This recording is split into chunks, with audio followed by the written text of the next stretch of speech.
Good evening, everyone. Welcome to our June 23rd edition of 7 at 7. Glad you could take a few minutes to hang out with us tonight as we talk about a topic that not one any of us like to talk about, but it's something that I think we need to really give the weight that it deserves because we all deal with it, and that's sin. I'm going to tonight share out of a devotional that a lot of you probably are familiar with. It's called My Utmost for His Highest. Oswald Chambers does it. And I'll get to that in just a minute, but there's a reading that went along with it, and it's in the book of Isaiah, chapter 53. And for those of you who have read this and are familiar with this passage, Isaiah 52:13, really all the way until verse 12 of Isaiah 53, are considered messianic passages by the Christian church, even by the early Christian church, and up until probably the year 1200 or so. Even most Jewish people considered this messianic passages. They changed that, as I said, probably in the year 1200, 800 years or so ago, but that's kind of not really what we're focusing on tonight. I'd like to just kind of focus on verse 3 of Isaiah 53, and it reads this: He was despised and forsaken of men, a man of sorrows and acquainted with grief. And the devotional today says, we are not acquainted with grief in the same way that Jesus was.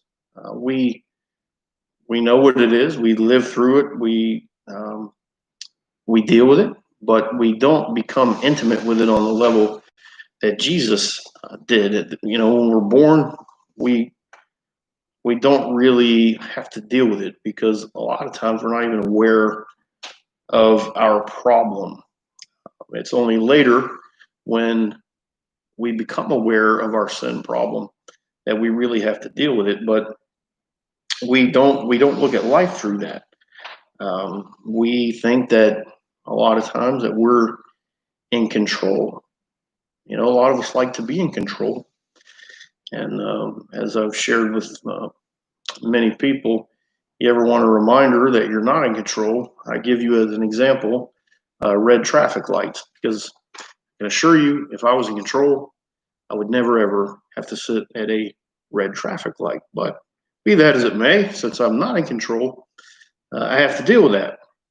But as we go through our life, we discover that we are in this sin condition, and it kind of throws a wrench into our plans. We don't behave the way that we should. We don't think the way that we should, and we have to come to terms with the fact that sin is a fact of life. We're born into it. It's not just a shortcoming. It's not something that you have in your grasp. But what it is mutiny against God. And either sin or God, and this is heavy. Oswald doesn't hold back here. He says either sin or God must die in our lives. The New Testament brings us right down to this one issue. If sin rules in me, God's life in me will be killed. That's harsh sounding. If God rules in me, sin will be killed. Jesus talked about this when he said we can't serve two masters. And there's really nothing more basic than that. The culmination of sin, of course, as we know, was the crucifixion of Jesus. And what was true then in the history of God on earth will also be true in your life and in my life, and that is sin will kill the life of God in us, or God will kill sin in us. So we have to bring ourselves to terms with that fact.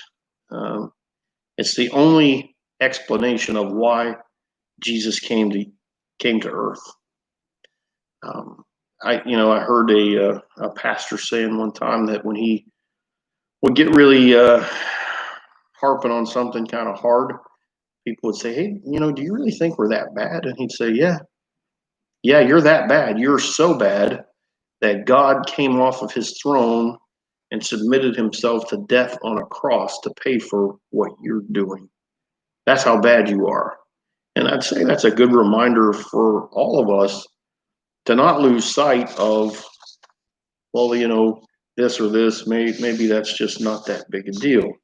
And there may be other things too that we tell ourselves why we hold on to sin.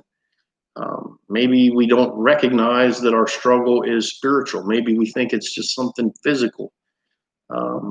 Maybe we hang on to it because we don't mind what we're doing. Maybe we enjoy what we're doing, this sin thing. And that's going to be very personal to you. Whatever this thing is that's got you. Maybe it's because we prefer hiding our sin rather than confessing it. Or maybe it's not so much that we don't want to confess it, and maybe it's just that we feel like we don't have anybody that we can talk to. Maybe we think that we're the only one dealing with whatever it is that we're dealing with, and in that way we kind of pull away from other believers. Or maybe we minimize it. We just kind of convince ourselves, well, maybe it's not that bad. Or we compare ourselves to someone else. Yeah, maybe I'm doing this, but that's certainly not as bad as what this person's doing. Or maybe we just have kind of given up hope of breaking the pattern. One thing is true, that if we are deceived, when we're deceived as people, we fall into this belief that living a lie is more profitable than the truth. The reality of it is this: we may feel like, as I mentioned earlier, that we have control of sin, but if it's not dealt with, we'll discover that really it has control over us. The only way to develop as a Christian or spiritually is to go into the society of God's children, which is what? It's your church, it's your local church. And we'll find out how God changes things. You'll find out that there is someone else who's dealt with what you're dealing with. You'll find out that you're not alone. You'll find out that no matter what you're dealing with, it's not something that someone else hasn't dealt with before. Hopefully that gives you some encouragement, and I'll end tonight with a prayer. God, we thank you that as ugly as our sin can get, as hopeless as our situation may seem, your death on the cross conquered all sin, all sins past and all sins future. God, we thank you for something that we really can't understand, the depth of your grace and your mercy.